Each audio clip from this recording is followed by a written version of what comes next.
ও মুসলমান, আল্লাহর গোলাম, হারিয়ালা দক্ষিণ পাড়ার ও মুসলমান যুবক বন্ধুগণ,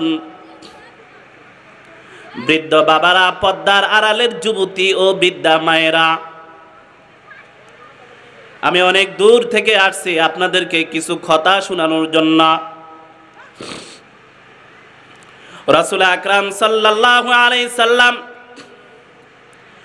হাদিসের মধ্যে বলেন, রিদর রাব্বি ফি রিদল ওয়ালিদ। রাসূল আকরাম সাল্লাল্লাহু আলাইহি সাল্লাম উম্মতদেরকে বলেন, ও আমার প্রিয় উম্মত, প্রিয় সাহাবীগণ, শুনে রাখো, আল্লাহ রাব্বুল আলামিন বলেন, রিদর রাব্বি ফি রিদল ওয়ালিদ। তোমার মা বাবা যদি তোমার প্রতি সন্তুষ্ট হয়, তাহলে আল্লাহ তোমার প্রতি সন্তুষ্ট হবে। সুবহানাল্লাহ। ওয়া সাখাতুর রাব্বি ফি সাখাতিল ওয়ালিদ। আর যদি তোমার মাতা পিতা তোমার প্রতি কোনো কারণবশত অসন্তুষ্ট হয়ে যায়, নারাজ হয়ে যায়, মনে রেখো, সারা পৃথিবী যদি তোমার পক্ষে থাকে, কিন্তু আল্লাহ তোমার উপরে অসন্তুষ্ট হয়ে যাবে। তাহলে মাতা পিতার সন্তুষ্টিতে আল্লাহর সন্তুষ্ট, মাতা পিতার অসন্তুষ্টিতে আল্লাহর অসন্তুষ্ট। ওই সন্তান পোড়া কপাল, হতভাগা, যে মাতা পিতার অসন্তুষ্টি অর্জন করেছে, বদদোয়া অর্জন করেছে। আর ওই সন্তান সৌভাগ্যবান ব্যক্তি, যেই ব্যক্তি মাতা পিতার দোয়া অর্জন করেছে, মাতা পিতার সন্তুষ্টি অর্জন করেছে। তাহলে মা বাবার সন্তুষ্টি অর্জন করতে হবে। কি বলেন?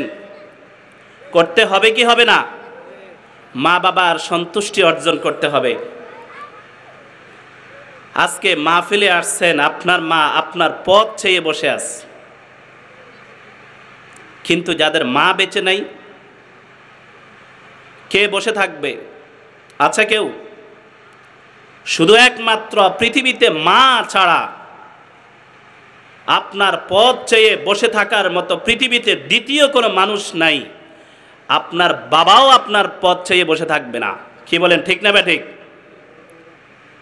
আমিও সন্তানের বাবা, কিন্তু মায়ের ভিতরে সন্তানের জন্য যে মোহাব্বত, যে মায়া, যে ভালোবাসা কাজ করে, সে মায়া, মোহাব্বত, আন্তরিকতা, ভালোবাসা, মায়া একজন বাবারও কাজ করে না।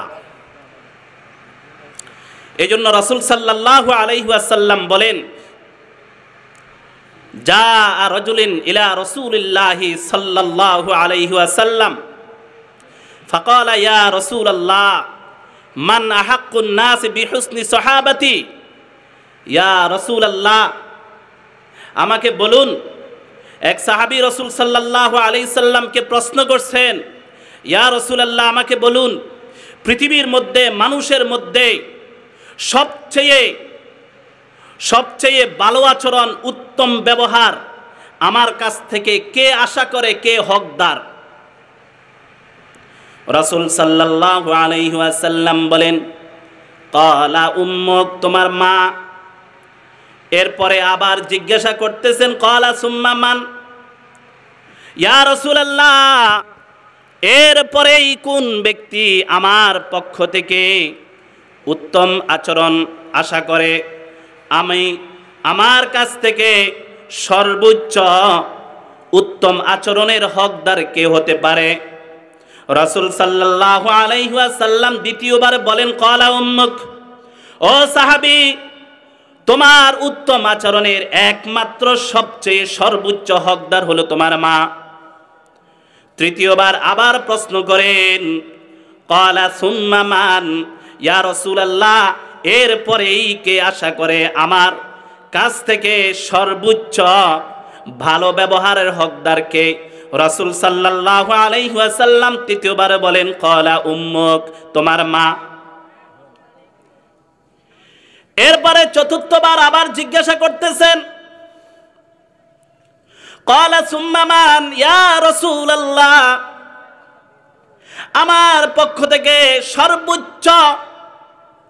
সর্বোচ্চ হকদারকে, ভালো ব্যবহারের, উত্তম ব্যবহারের। রাসূল সাল্লাল্লাহু আলাইহি ওয়াসাল্লাম চতুর্থবার উত্তর দিচ্ছেন, ক্বালা সুম্মা আবুক। ও আমার সাহাবী শুনে রাখো, চতুর্থবার হলো তোমার বাবা। তোমার বাবা তোমার কাছ থেকে সর্বোচ্চ ভালো ব্যবহারের হকদার। অতএব হাদিসের মধ্যে মায়ের কথা 3 বার আসছে, বাবার কথা কয়বার আসছে? কথা বলেন না। মায়ের কথা 3 বার আসছে, বাবার কথা কয়বার আসছে? বাবার কথা যে একবার আসছে, আমরা কি রাগ হইছি? আমার কথা নয়, রাসূলের কথা।